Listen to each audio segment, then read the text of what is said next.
Saudara-saudara sekalian yang dimuliakan oleh Allah Subhanahu wa taala, berarti jikalau intisari daripada maulid adalah bergembira, berbahagia dengan kelahiran Nabi Muhammad, berarti siapa yang pertama kali memerintahkan bergembira dengan lahirnya Nabi Muhammad?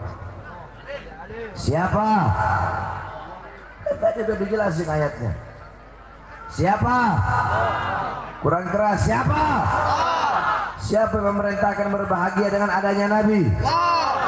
Siapa yang memerintahkan dengan berbahagia dengan adanya Nabi? Siapa yang memerintahkan bersuka cita dengan adanya Nabi? Siapa yang memerintahkan berbahagia, bergembira, bersuka cita dengan adanya Nabi? Kurang keras. Siapa yang memerintahkan?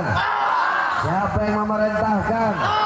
Rahmat Allah dalam ayat tersebut, sebagaimana dalam ayat yang lain Allah berfirman, wa ma arsalnaka illa rahmatan lil alamin. Tidak aku utus engkau wahai Muhammad kecuali engkau adalah rahmat bagi seluruh alam semesta.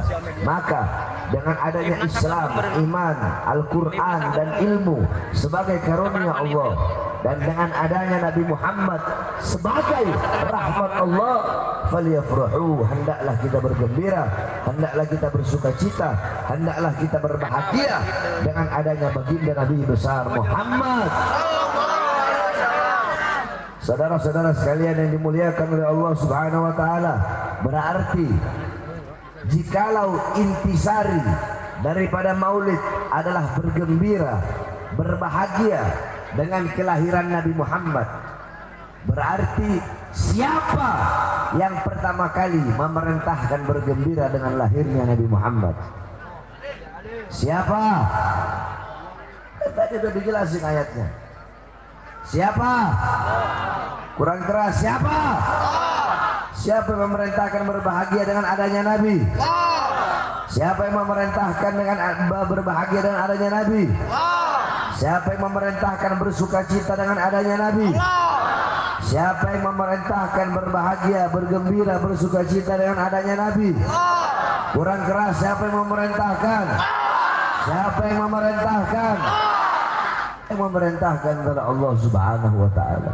Nah, saudara-saudara sekalian, di negara kesatuan Republik Indonesia yang kita cintai, di negara Indonesia ini adalah negara yang mayoritas muslim terbesar di Indonesia, di dunia. Negara mayoritas ahlus sunnah wal jamaah terbesar di seluruh dunia, yang dimana makanya tidak heran kenapa kita umat Islam Indonesia menjadi umat yang dicintai oleh Nabi Muhammad, menjadi umat yang dirindukan oleh Nabi Muhammad. Kenapa? Karena kalau udah masuk bulan Rabiul Awal, bahkan bukan hanya bulan Maulud, sampai Rabiul Akhir, Jumadil Awal, Jumadil Akhir, terus setiap gang-gang, lorong-lorong, desa-desa, masjid-masjid, musola-musola, pondok-pondok pesantren, setiap wilayah, setiap kota, daerah, dari Sabang sampai Merauke, semuanya merayakan Maulid Nabi Muhammad. Semua mengadakan Maulid Nabi Muhammad. Tidak ada negara di seluruh dunia yang lebih banyak mengadakan dan merayakan Maulid Nabi seperti negara kita tercinta, itu negara Indonesia. Akan tetapi saudara-saudara, sayang, seribu sayang, di negara yang mayoritas muslim terbanyak dan terbesar di dunia, di negara yang dimana ahlus sunnah wal jamaah, akidah Asy'ari Maturidi, mazhab Syafi'i terbesar di seluruh dunia, tepat 1 tahun yang lalu ada seorang cucu Rasulullah, ada seorang anak cucu Nabi Muhammad, beliau merayakan maulid datuknya Rasulullah SAW. Beliau memuliakan dan mengagungkan hari kelahiran kakeknya, yaitu Nabi Muhammad SAW. Beliau berbahagia, beliau bersuka cita dengan lahirnya Nabi Muhammad, sehingga beliau membuat acara maulid Nabi Muhammad. Padahal tepat 1 tahun yang lalu bukan hanya beliau yang membuat acara maulid, banyak para ulama, para ustadz, para kiai, para habaib yang membuat acara maulid Nabi Muhammad SAW. Beliau bergembira, berbahagia merayakan maulid Nabi. Para ulama, para ustadz, para kiai, para habaib hadir memberikan ilmu, hikmah, nasihat, iktibar, intifa. Akan tetapi beliau ditangkap, ditahan dan dipenjara karena merayakan maulid Nabi Muhammad SAW. Beliau ditangkap, ditahan, dipenjara, dihinakan, saudara-saudara. Kedua, tangan beliau, tangan yang mengalir darah suci Nabi Muhammad, tangan yang di dalamnya terdapat darah daging Nabi Muhammad, tangan tersebut diborgol karena merayakan maulid Nabi Muhammad. Sedangkan tangan-tangan penjahat, tangan-tangan para koruptor biadab tidak diborgol, tetapi tangan anak cucu Rasulullah yang merayakan maulid diborgol, dihinakan, dinistakan. Harta beliau, harta anak-anak beliau, harta istri beliau diblokir, saudara-saudara. 6 laskar beliau, 6 pengawal beliau dibunuh, dibantai dengan keji, dibantai dengan biadab, ditembak dari jarak dekat jantungnya, saudara-saudara. Kuku-kukunya dicopot, badannya disetrika, kemaluannya dibakar.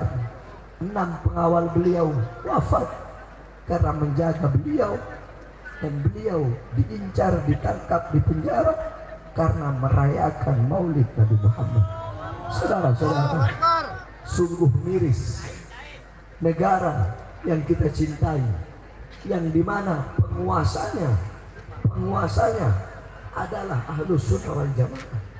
Kalau negara ini penguasanya Wahabi yang nggak suka maulid, yang membitnah-bitnahkan maulid, yang mengatakan maulid sesat, saya tidak heran kalau ada orang yang dipenjara karena maulid, saudara-saudara. Akan tetapi penguasa di negeri ini mereka Ahlus Sunnah wal Jamaah, tetapi mereka memenjarakan anak cucu Rasulullah yang merayakan maulid Nabi Muhammad. Saudara-saudara, demi Allah, tidak ada dalam sejarah dari zaman dulu sampai zaman sekarang, tidak ada orang di dunia ini yang dimasukkan ke dalam penjara karena merayakan maulid Nabi Muhammad kecuali sosok Al-Habib Rizik bin Husain bin Ziyad.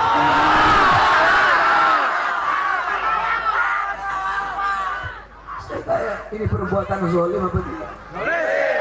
Jawab yang keras, zalim apa tidak? Zalim apa tidak? Adil apa tidak? Adil apa tidak? Kezaliman, ketidakadilan, kemungkaran, lawan atau biarkan? Lawan atau biarkan? Lawan atau biarkan? Saudara-saudara, kita akidah Ahlus Sunnah wal Jamaah, betul?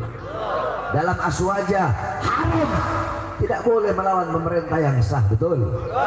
Tidak boleh menjatuhkan pemerintah yang sah, betul? Tapi yang kita lawan bukan pemerintahnya, yang kita lawan bukan negaranya, tapi yang kita lawan kezaliman para penguasanya, kezalimannya, ketidakadilannya, kemungkarannya, mungkaratnya, dolalatnya, sayyiatnya, mukhalafatnya. Yang kita lawan adalah kebijakan-kebijakan mereka yang merugikan rakyat dan menguntungkan asing. Yang kita lawan adalah kebijakan-kebijakan mereka yang menyengsarakan rakyat dan menyenangkan asing. Kezalimannya, kemungkarannya, itu yang akan terus kita lawan sampai titik darah penghabisan. Supaya saya tanya, siap berjuang? Siap melawan? Siap berjuang? Sudah cukup selama ini 3 tahun kalian tertidur, saudara-saudara. Para habaib, para kiai, para ustadz, para ulama. Saya masuk penjara 3 tahun, Habib Rizik 1 tahun. Banyak dari kalian yang tertidur, banyak dari kalian yang bungkam, banyak dari kalian yang diam. Sudah cukup. Sekarang saatnya kalian bangun dari tidur kalian. Sekarang saatnya kita bersama-sama bersatu bangkit untuk apa? Untuk menyampaikan kebenaran, membela Islam, membela para ulama, khususnya kita bela kita punya bangsa, kita punya rakyat, kita bela rakyat Indonesia apapun agamanya, apapun sukunya. Kita yang muslim disatukan dengan agama, yang bukan muslim kita disatukan dengan satu kedaulatan, satu bangsa. Apa itu? Yaitu bangsa Indonesia, yaitu negara Indonesia. Apapun agamanya, sukunya, rasnya, warna kulitnya, kita satu bangsa, satu bendera merah putih, kita satu lambang yaitu Garuda. Oleh karenanya saudara-saudara, saatnya kita bersatu untuk melawan kezaliman-kezaliman para penguasa. Kita bersatu untuk menyadarkan para penguasa agar menjadi penguasa-penguasa yang baik, menjadi penguasa-penguasa yang taat, yang patuh, yang mensejahterakan rakyat dan memakmurkan rakyat. Saudara-saudara sekalian yang dimuliakan oleh Allah Subhanahu wa taala, saya tanya semua, jawab yang keras. Gaji mereka dari siapa? Dari siapa? Dari siapa? Rumah dinas mereka dari siapa? Mobil dinas mereka dari siapa? Senjata-senjata mereka dari siapa? Dari kita rakyat, dari keringat rakyat. Oleh karenanya, wahai rakyat, wahai bangsa, khususnya wahai para pemuda-pemudi Indonesia, bersumpahlah bahwasanya kami bangsa Indonesia, kami rakyat Indonesia, kami para pemuda-pemudi bersumpah, kami Allah, wahai para pejabat-pejabat, wahai para pejabat yang mengkhianati rakyat, yang mengkhianati bangsa, wahai para pejabat-pejabat yang mengeluarkan kebijakan-kebijakan yang menguntungkan asing dan menyengsarakan serta merugikan rakyat, wahai para pejabat-pejabat yang dimana kekayaan kalian bertambah di masa pandemi, di masa corona, sedangkan rakyat kelaparan, rakyat bertambah susah. Kalian senang di atas penderitaan rakyat, kalian kenyang sedangkan rakyat kelaparan. Hai kalian para pejabat zalim, hai kalian para penguasa yang zalim, hai kalian para pejabat-pejabat yang hidup enak sedangkan rakyatnya kelaparan, rakyatnya sengsara, rakyatnya susah. Dengarlah sumpah kami. Kami para pemuda-pemudi bersumpah, demi Allah, selama darah kami masih merah, selama tulang kami masih putih, merah putih, maka selama itu kami akan bangkit, tegak, berdiri, tidak akan berhenti sampai mati, tidak akan mundur sampai hancur untuk membela bangsa, rakyat, dan negara Indonesia. Allahu Akbar, Allahu Akbar, Allahu Akbar. Oleh karena kita doakan, mudah-mudahan para pejabat jadi pejabat yang baik, pemerintah jadi pemerintah yang baik, yang adil, yang bisa mensejahterakan rakyat. Amin, amin ya Rabbal. Terakhir sebelum saya tutup, saudara-saudara, saya ini punya jadwal penuh sampai tahun 2024. Nah, akhir-akhir ini, bukan hanya akhir-akhir ini, bahkan bisa ke depan. Setiap panitia yang mengundang saya ceramah, kebanyakan, tidak semua, kebanyakan 90% didatangi sama polisi.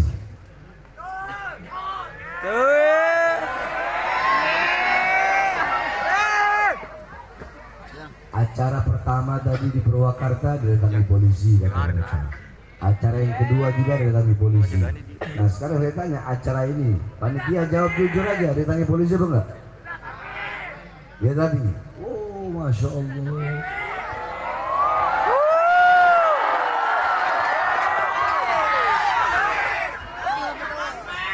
Didatangi.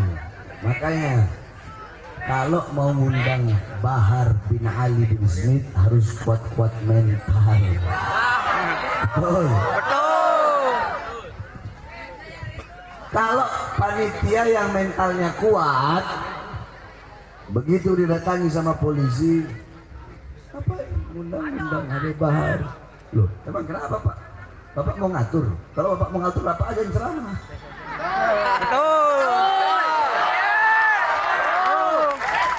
Betul.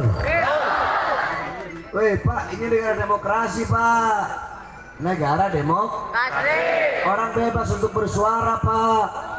Bapak kalau mau datang itu penista-penista agama, jangan dibiarkan, betul? Kita orang bikin acara maulid, Pak. Emang kita ada lawan pemerintah? Yang Habib Bahar sampaikan itu kebenaran, yang hak-hak, yang batil-batil. Bilang Habib Bahar itu bela umat, bela Islam, bela rakyat, yang disampaikan ayat Quran.